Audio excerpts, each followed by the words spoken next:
both on there, so that's good. Okay. So in one of the messages on Getter, you have said that we have two more mentors. Yes. That is from one more John Yes, and John Wyman. and Okay, where's the mouse? Michael.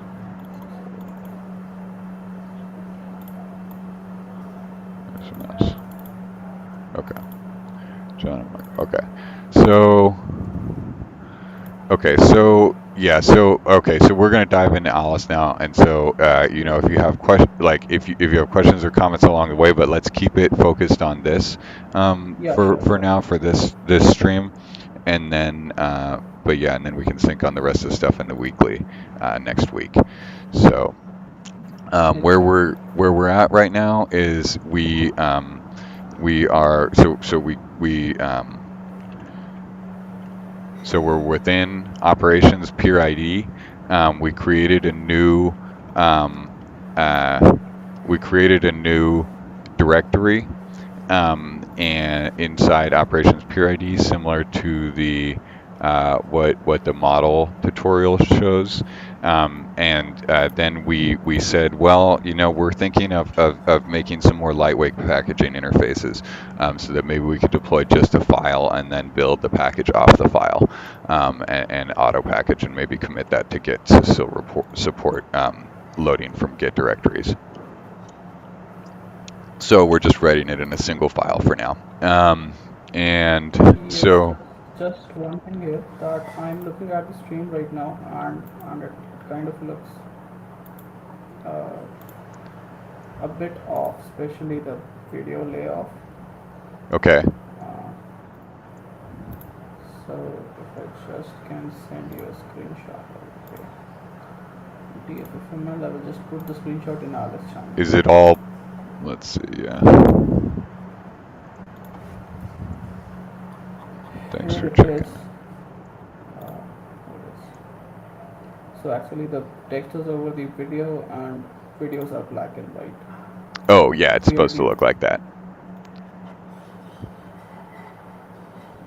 I made them opaque so that you could see through them, and then I did that black and white because of the um, just because it would be more contrasting, so you could actually see better over um, Alright, the that then if it's black background. intentional, then that's not Yeah, an issue, I guess. cool. So let's see. Let's see. Maybe it would be better with. Um, we can just try it both ways. Okay. Window capture.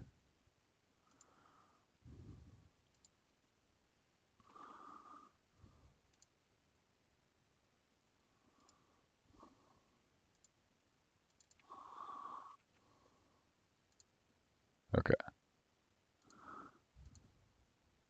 All right. There we go.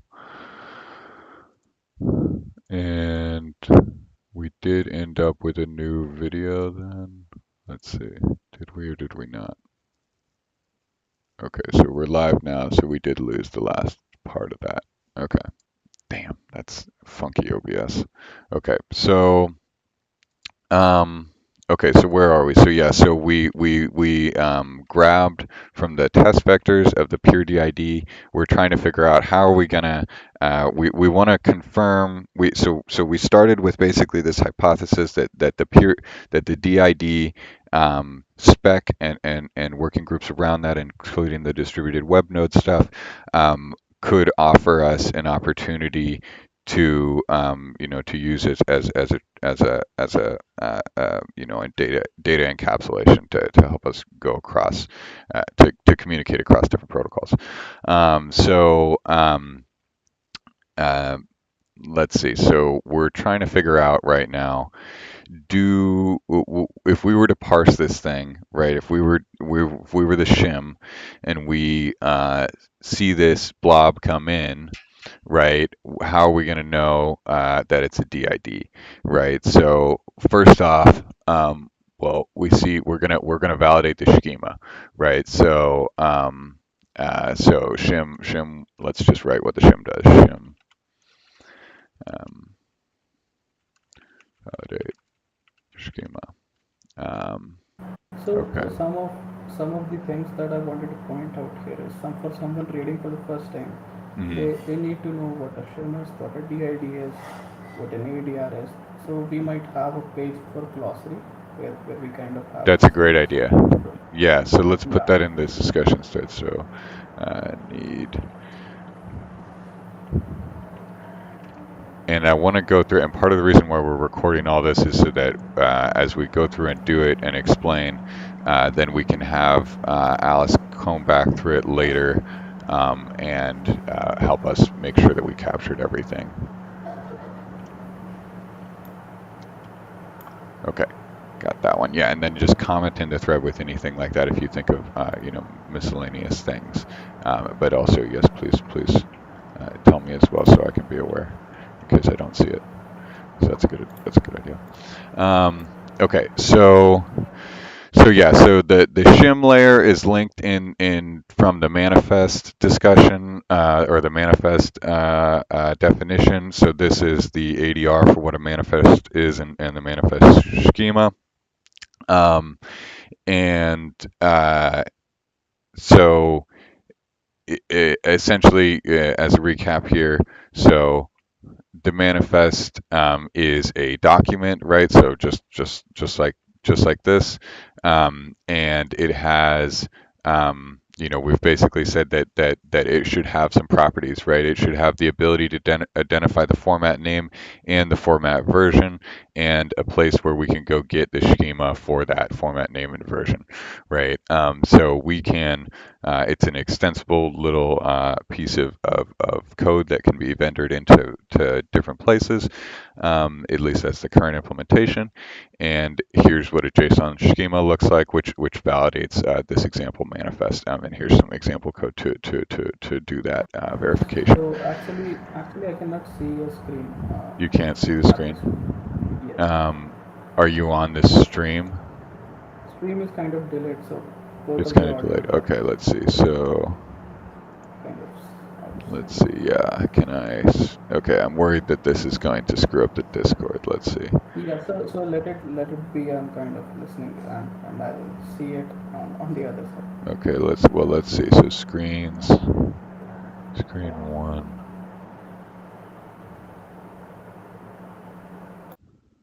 Okay.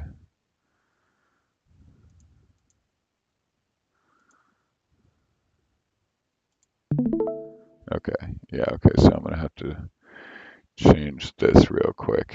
Um, so let me go into the OBS profile and change this. Your stream is still running. We just paused this preview. Okay. So I just need to move this properties.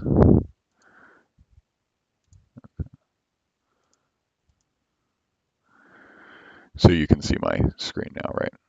Faster. Yes, Great. yes, sir. Okay. So edit transform. Okay. Which one is this? This is this one. Transform, edit transform. Okay, can I do it on both? Transform, edit transform. Okay, no I can't. Okay, prop left 600. Okay, and then top. Let's add like 1000. And right. Okay, wait. Okay, there we go.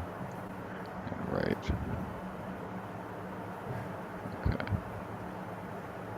1800. There we go. All right, I think we got you in view here. Let's see, is that? Yeah, that's pretty good. Yeah, I think that's good. Cool. All right, so, okay.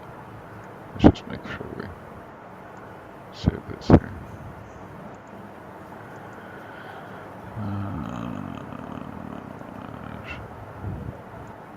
Five. Okay. Okay.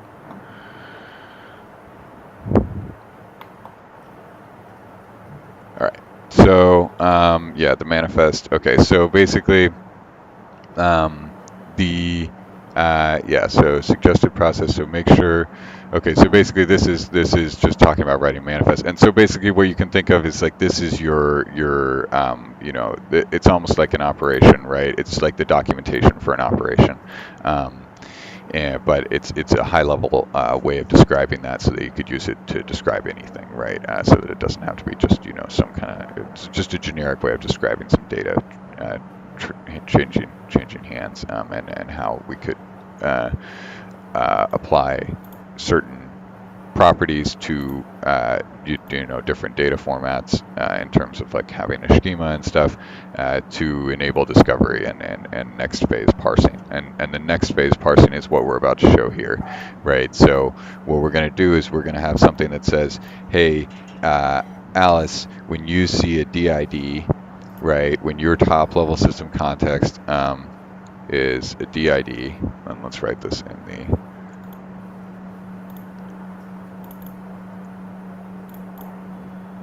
okay.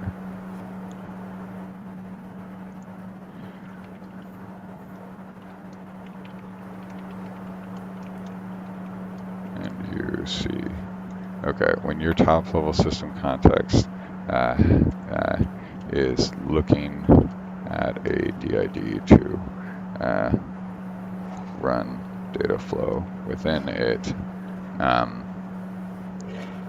it should, um, okay, uh, so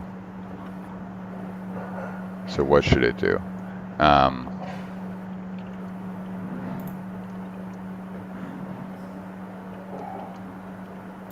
okay. So, okay, let me hit reply so we have this. Okay, so in here, there's a little thing about, do you know that thing, the turtles all the way down? When like, it's basically like the same thing all the way down. What we're going to do is we're basically going to say like there's this sort of calling convention for data flows, and the calling convention for data flows is, um, uh, the calling convention for data flows is sort of like a class instantiation with a context entry on the class, where the context entry on the class begins this background thread that runs, and then the method calls are like correspond to the adding of specific inputs and then querying for specific outputs, resulting in the relation of those inputs being passed, through the operations in the data flow, right? So this is going to allow us to write the data flow as class stuff. This is going to be the foundations upon which we build that. And it's also going to be just like a generic paradigm that we're going to follow that's going to allow us to sort of like create this very seamless experience between what is a function, as in like what is an operation, and then what is like an interface.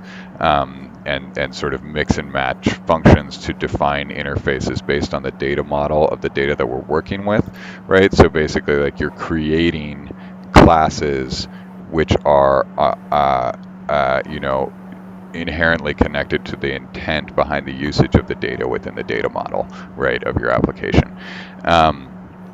And so that is where we're going to get into a lot of overlays, and the overlay as a concept when you're like with these different developer branches as if like the overlay is the code that happened in commits in a fork.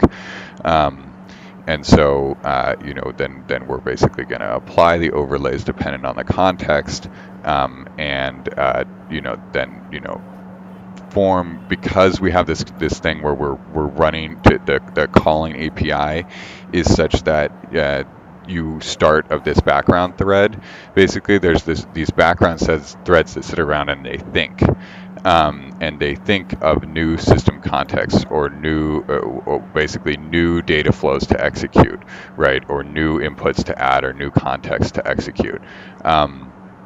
And so those whatever, and those are are called in the discussions thread strategic plans. And so you apply these overlays, these strategic plans as overlays, which are effectively just output operations, right? And which are effectively just your methods in your data flow as class stuff, which will allow you to say, basically, hey, I'm looking at a DID. When I'm looking at a DID and I'm in the context, like the parent context maybe is the getter chat, then apply these restrictions, right? Make sure to check where for every action that we do, right? This allows us to transparently say for every action that's initiated via the getter check, any operation that runs, we can add a strategic plan over it, which stops any operations from being run that do admin level things unless we've double checked the admin list as is particular to Gitter, right? Because everything becomes an overlay focused on the data rather than the implementation. So it should allow us to really, create these little, basically, hopefully everything will basically just be, single functions or just functions in files, right? So maybe you just have a bunch of regular Python functions, just standard Python functions in a file, right? And you can use them all however you want, mix and match with other functions across other files, and the docs are just built into the doc string, right? So that's our goal here. So when your top-level system context is looking at a data flow to run within it, it should have an overlay data flow, which understands the DID format and is looking to parse it. And so basically, does this mean that we should have strategic plans in place which take any input and attempt to convert any input matching specific definitions and attempt to convert it to a plugin instance if does this mean that we should have strategic plans in place? So this does mean, so this means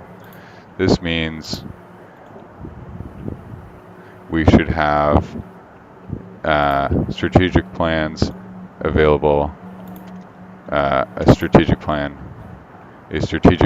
in place, which calls to the shim operation, make it an operation, and takes can be directed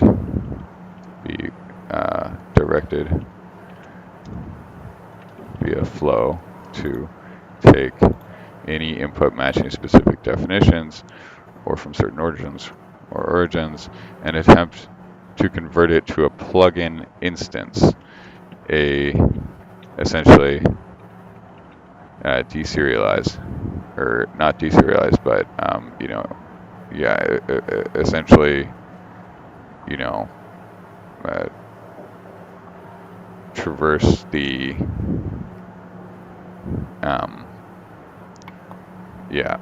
let's just say this to a plugin instance. Okay, so this is basically shared config. Do you remember the shared config discussion? Were you around for that? Okay. Yes, I was there. Yeah, so I think, and the reason why I kind of like stop ship on everything else is that I think that if we figure this, if we really put the pedal to the metal on figuring some of this stuff out, it simplifies a lot of the GSOC project work, and it simplifies a lot of just all of the development work in general, because hopefully everything becomes really, just data flows and functions, and data flows, hopefully being defined via some ergonomic API that we figure out. I think, maybe just even as I think we can I think your class-based flow definition thing is going to be probably very close to, if not exactly, what we do. So, whenever you get a chance, I'm really eager to see that. Okay, Yeah, so that is kind of. So what I think on this one is like it is a good idea. Everything's there, but one thing I see is that we need a lot of polishing to do for it to be kind of useful mhm. because it is going to take a lot of time. I don't think we'd be able to do it in the GSOC timeline for This Alice project.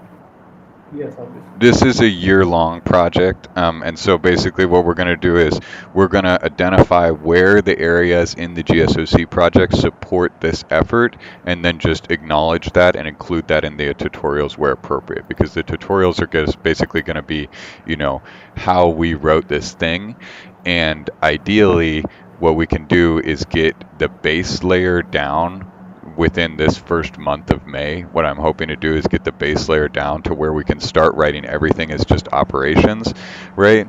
And then if we can do that, then our tutorial series really just becomes the series of functions that we write to enable different use cases in our bot, right? And so then we'll just map in the work that is being done, and several of those things will require, different ML models, right? So the projects that were proposed around that will just say, oh, okay, well, what does our timeline look like? Okay, well, here's how those GSOC projects fill the activities that we have to do in the timelines. So therefore, we're going to cover them in the tutorials that are, from this date to this date, which is when GSOC is running. So we're just going to do some planning and then map that out, because everything that we're doing relates to this in some way. And so it'll just be a matter of saying, okay, well, what did we end up going with, and where does that fit into what gets written when it gets written, just to create cohesive tutorials. And we may source things, from written at different times whenever we finish up different pieces of what we need, right? Cool. So, data flow from peer DID. So this service stuff, so I want to understand this distributed web node spec here. So let me share this to YouTube or to Twitter. Are you on Twitter? Yes, I am. Okay. Do you want me to tag you in this? Yeah, maybe. I rarely use it. I am @Sahila. Maybe programmer was some idea. I Oh forgot the yeah. password. Okay, let's see. So, can you paste it in the channel? Yes, I will just do it.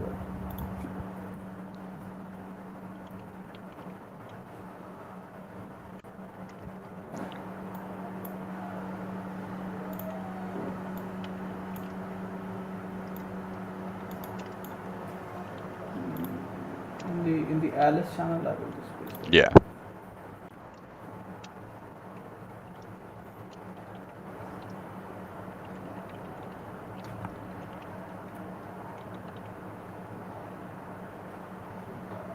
Right.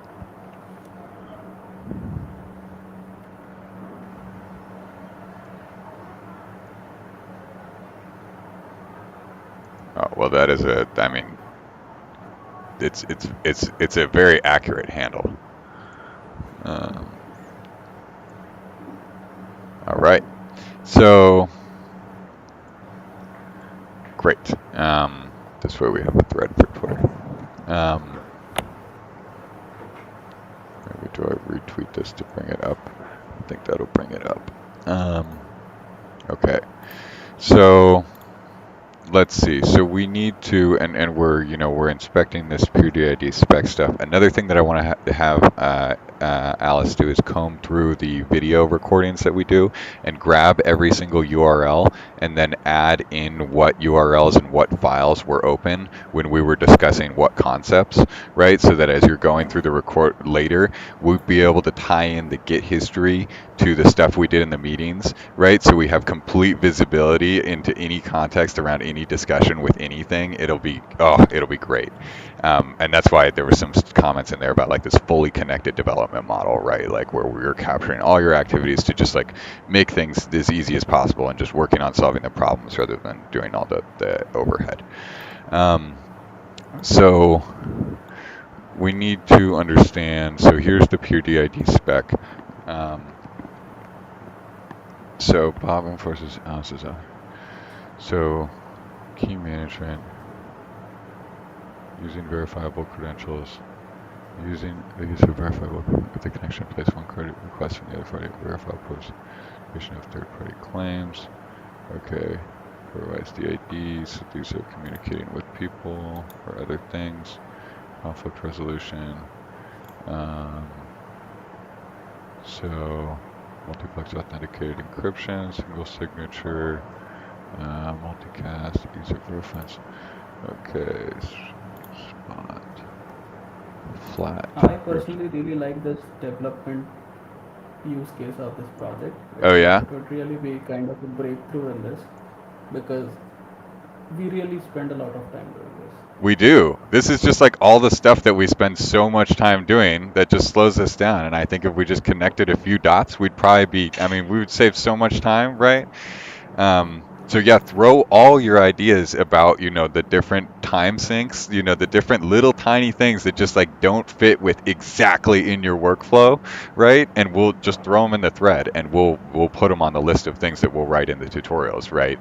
Um, so, and hopefully this can help us across projects, right? Because these overlays should be configurable enough using the machine learning models, right? By training models and having these overlays which allow us to map, different stats in different projects to shared metrics across the models across projects should allow us to have these little assistants that help us as we go from project to project, right? So the work that we do here is not just for DFFML, but it's you can take it with you and it's your own personal little bot, right? That you train to your liking because it has all this, history to it. And so that's why I was just like, I feel like I wanted to skip this part about the DID stuff because it's a lot of diving through specs and things. But I was like, if we just put it on top of this now, we will like we'll be kicking ourselves later if we're trying to migrate everybody's different things out of all their different data sources into something shared to communicate. We'll just start here, right? And then we can really easily, hopefully, if this is true, you communicate our data and our execution flows. So I think what we want to do is we want to understand how to use this a little better. So what kind of stuff do they support? So I found some code, this DID COM, which is sort of like this protocol for communication. You can think of it like TCP plus GPG, right? And like a cross between TCP and GPG, it's something that we can use to encapsulate our data and build these linked references. So now what I'm trying to understand is, how do we effectively communicate, that we should, that like how do we send and receive, right? And how do we send and receive? What information do we add, right? Or yeah, basically, how do we send and receive, right? And then where does our information go? And our information is essentially, our system context, right?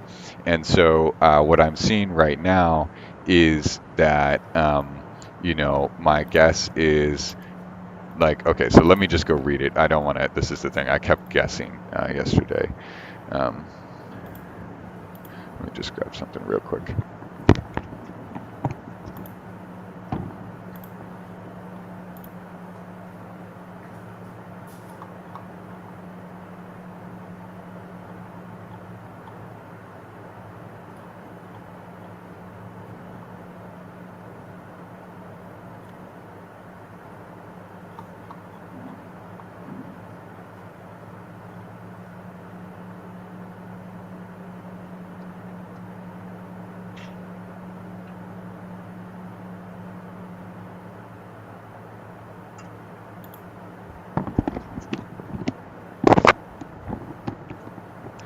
Okay, so I'm guessing that what we could do is, okay, no, that's right. We're going to read the thing.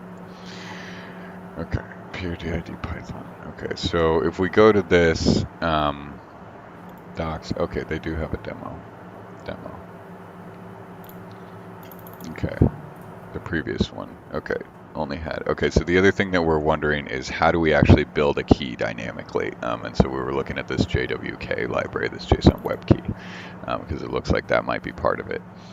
Because right now all these use static keys, and we want to confirm that we can actually use this DID stuff before we start doing anything else, right? If we confirm that we can use it by successfully encoding something that allows us to execute a data flow, right, and retrieve some information based off of it, then we will determine that we're going to use this, right, and we'll go forward with that as an assumption, right? If not, we're going to raise it as like a pretty big risk that we really need to figure out what we're doing for communication, right, in our distributed setting, and we'll just like go forward knowing that we're going to run into a lot of problems for the first part, sharing data probably, right, and archiving data in different ways instead of in a uniform way. Um, and the yeah, so so we want to make sure that we can generate keys and actually do this stuff on the fly and use it to execute. So encryption keys, verified material agreement key. Okay, so this is a specific type of key. Signing keys, encryption keys, service, DID com messaging. Okay, so DID peer from JSON. Okay, so this is these are resolve peer ID, resolve peer ID. Okay, and so let's just run this code and see what happens.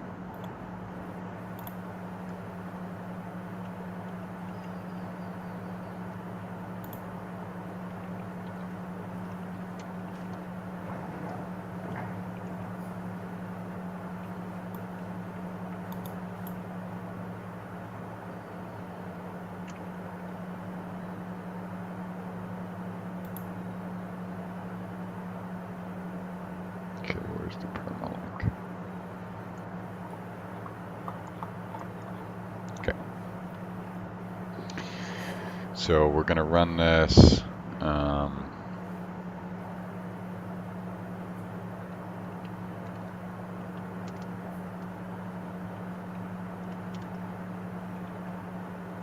So this is our example peer DID doc that we're just not touching for now.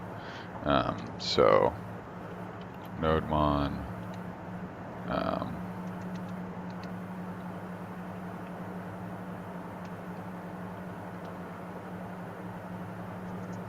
Okay, no module name peer ID. I thought we did the install, but I think it's just a pip install.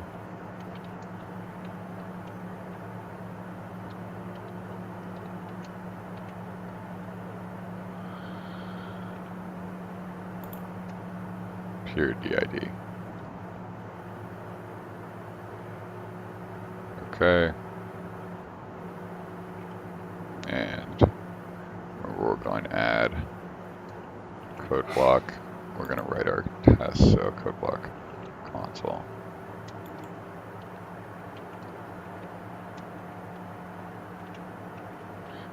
And there's I keep checking the discussions thread in Python in the Python. Oh, hey, look at that! It did something.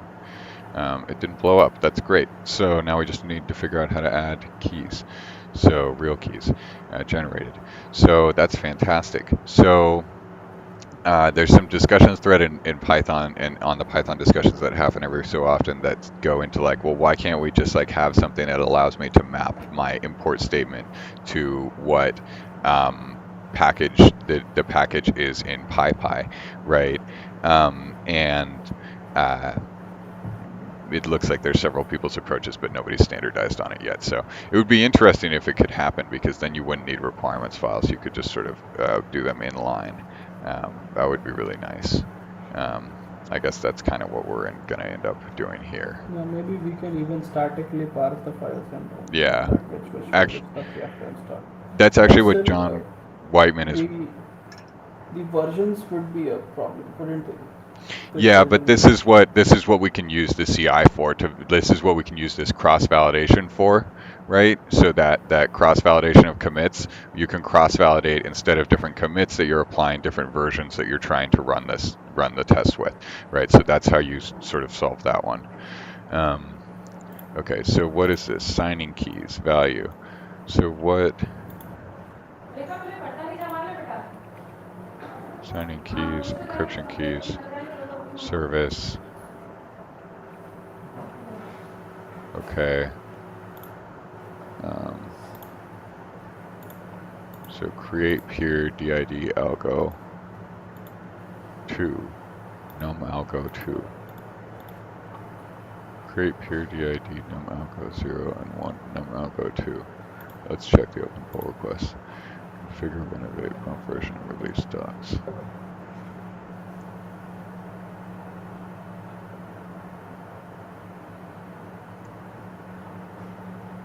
Why did that not get released? October 18th. Okay, so this is something else. Okay. So what is this? Pure DID. It's light on documentation, obviously. Well, let's see. Maybe I'm just not looking in the right place. Docs. Testing. Yeah, we're a little light on docs here. We're trying to figure out how to use it. So example, is this the one that we're looking at? Sample DID documents. I don't understand what algo 1 and algo 2 is, though. And then they make reference to this diagram, which is here. Layers to support different, software needs to support different layers. So layer A3, dynamic, accept dynamic, give dynamic. Give static, accept static. Layer 1, recognize. Must understand at surface level what a pure ID is and and how it works. So that must be must be able to tell whether a string is a valid pure DID or not. So this is like part of that shim that we talked about. Must correctly compare two DIDs when sorting or testing for equality. Okay, so that's beyond the shim, taking into account. This would be something in the next phase. Taking into account the case sensitivity rules when associated with how the numeric basis is encoded. If relevant, the implementation should display hyphenate or abbreviate pure DIDs correctly. See, recognizing and handling pure DIDs might be appropriate. Okay, so layer 2A, accept static pure ID from others. Implementation offering layer 2A support builds up upon layer 1 support. It's also willing to interact with other parties that use pure DIDs to perform DID exchange and additional protocols. Okay, so what's DID exchange? So this is probably what we're interested in. What is this? So this Aries.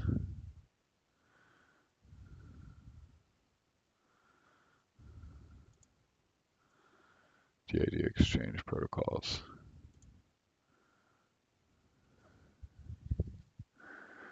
Okay. This is something that is of interest. So we're going to put it in the thread. And I've been kind of editing the comments just so that we can add more information to the existing comments, because or else it just hides them after there's like 4 or 5, no matter how long they are. It's nicer to be able to see more on one page. So that's what I recommend. If like I try to keep one to one day. To perform, but sometimes it just, wherever it lands. So putting it in there is better than not putting it in there. So to perform a DID exchange and additional protocols, as long as other parties do not attempt to update their DID docs, this static no update consistently drastically simplifies implementation because support for backing stores, Delta, and sync connection or remote DID resolution protocols is not required for layer 2A. The implementation must recognize pure DIDs, basically layer 1. It must store pure DID docs, and it must look up their DID docs as a form of resolution. The implementation may engage in DID COM-based protocols, and so this one is working off of DID COM v2. If so, it should handle an abandon connect announce message gracefully, deleting the pure DID doc from its cache. The implementation supports DID comment must return a report problem with code equals unsupported protocol if a remote party attempts to use dynamic pure DID protocols. The implementation should report that it supports the DID exchange protocol if it receives and supports a discovers features query message. This might be the beginning level of support for software that's already supporting other DID methods that wants meaningful interoperability as quick and cheaply as possible. However, it's not recommended as a permanent goal because it places limits on the behaviors of other DID users. Upgrading to layer 3 support is strongly preferred. Expected effort, a few hours of coder time if a code base already has some DID, or a couple days if effort is starting from scratch. Layer 2B gives static peer DIDs to others. An implementation of Layer 2B supports includes Layer 1 support. It also creates peer DIDs and gives them to other parties as a basis for interactions. Layer 2A and Layer 2B are not hierarchical. Either or both may be chosen, and the effort to implement is somewhat independent. Like Layer 2A, Layer 2B gets significant compatibility at low cost because the effort of supporting backing storage delta and sync connection and deresolution protocols is not required. Resolving peer DIDs against a cache version of a peer DID doc is also not required. However, Layer 2B compliant implementations must be capable of generating a Genesis version of their own DID doc and calculating the numeric basics and DID value that goes with it. If an implementation supports DID-COM, it should receive and may emit abandon connect announce message gracefully. It should also return a problem report with code equals unsupported protocol if remote party attempts to use dynamic DID peer protocols, and implementation should report that it exports the DID exchange protocol if it receives a discover features message query. This might be an appropriate level of support for software that wants to use peer DIDs but doesn't intend to ever rotate its keys. Okay, so note, key rotation is an important security feature. It's generally a bad idea to provide no way to change, however, how proof of control is provided. The wisdom of supporting neither key rotation nor a way to abandon a connection is particularly dubious. However, these static-only levels of support are provided anyways because some connections might be so short-lived that security risks are acceptable. Use good judgment. Do we need to support expiration of a con? Okay, expected effort, a few hours of code, especially if layer 2A. Okay, so this is interesting. So this is something that may tell us that these layer 2B, it sounds like, might be something that could be good for like inputs within a given execution, right? But then as we look into, actually communicating out to, you know, external entities for storage and long-term storage, right? Because we're basically going to create these ad hoc blockchains on the fly, probably like in JSON files, right? That we're going to send around to each other's computers, and so via, probably via, maybe we could even, yeah, we could do it, any number of ways, right? But basically, that will allow us to communicate the cache state of data flows and then run data analysis on each other's, you know, data sets, to try our models out, or to try even just have daemons running in the background constantly trying different models, right? So we can write models to try different models, right? And we can just sort of, try to really figure out what are all the most interesting ways you can use the data. Um, and So, so, so have you linked this one in the discussion, yeah, this talk let's link already? this. Or maybe I would just want to go through it once on my own. Yeah, yeah, definitely. And the last couple videos, I think we went through it as well. Um, but there was a lot of those. There was also I have also been trying to explain everything that's been in the thread, and there's a lot in the thread to explain. So there's, yeah, several hours of explanation. So layer 3A, accept dynamic peer DIDs from others. So software with layer 3A support includes layer 2A support and is maximally interoperable with others who wants to use peer DIDs in rich ways. It may or may not use any peer DIDs of its own. Such an implementation must provide backing storage to persist others' peer DID docs and the deltas for them. It must support the sync connection and DID resolution protocols. But if layer 3B is supported, it can choose those protocols only for the dynamic data of others, meaning the sole role it has to support in query connection state is responder. The implementation should report that it supports these protocols if it receives a relevant Discover Features query message. And we had also referenced the DHCP RFC when we were doing some of the background context videos. And there's the DHCP RFC I find to be very clear and readable. And so interpreting specs like this for anybody who, goes and wants to interpret specs and stuff like this, um, I recommend sort of maybe looking at a DHCP RFC, and kind of understanding how they map out, because you'll see, they talk about the different pieces of data within the data model or within the data structure, and how that maps to different encodings, and which is very similar to these, discovers message things. So and these are ADRs, right? And so these ADRs are perfect because they are also manifests, and they also all already say Alice in them. So that's great. So yeah, so basically, see, because these people, they're thinking, we're all thinking in the same direction, right? So this ADR, describes, it has, the message format, right, and then, kind of some response, and I added that to the comment on the manifest stuff, that we probably need to look at documenting responses as their own manifests, saying that they could be created either as side effect or like an error or something else. So abandoned connection. So subsequent. Okay, and PURI. So look at this. So this is a valid schema URL. Okay, and what is a PURI? Protocol identifier URI. Okay, so this is perfect. So we can use, so this is great. So this is stuff that we could use to, um, um, this is stuff that we could use for our shim layer, where we're basically gonna grab some of that code from the shim layer, and we're gonna implement it as an operation, or use it as an operation, and then that operation will be used probably within strategic plans, different strategic plans, trying to guess if there's different data, and only guess, different data that they've been assigned to see as input values. Um, and uh, then create instances of plugins based off that. And this is how we can do this when we instantiate our operations, and we want to create operations where the config is actually dynamically discovered by output, the running of another operation. So on startup, so sort of, maybe grab your secrets for your CI environment from different variables depending on which CI environment you're running under, right? Because they have different environment variable names, right? So you could then, basically say filter through this thing that will then, go do that specific overlay, and then suggest, or add inputs to the network, or add context that go through those operations based off of that, right?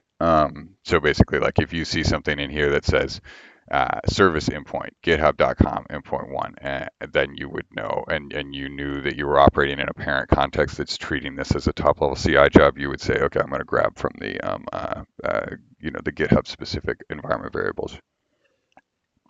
At least I believe that's kind of going to be some of what happens here. So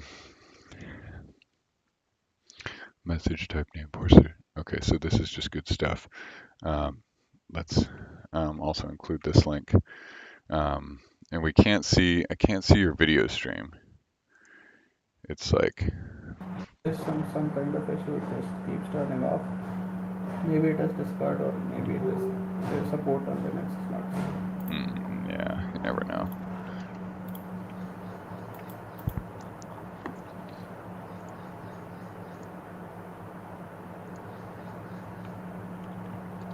Okay, so yeah, so okay, this is still going. Okay, great. Is this, wait, is this, wait a minute, we're not overlaid. Oops, there we go. Okay, I fixed the overlay.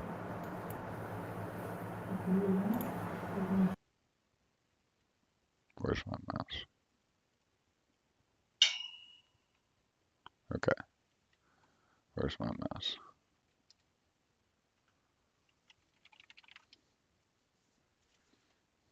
Okay, here it is. Okay. Okay. So, um, okay, so we got our keys generating. So we want to understand what is this, right? And how do we add our own keys?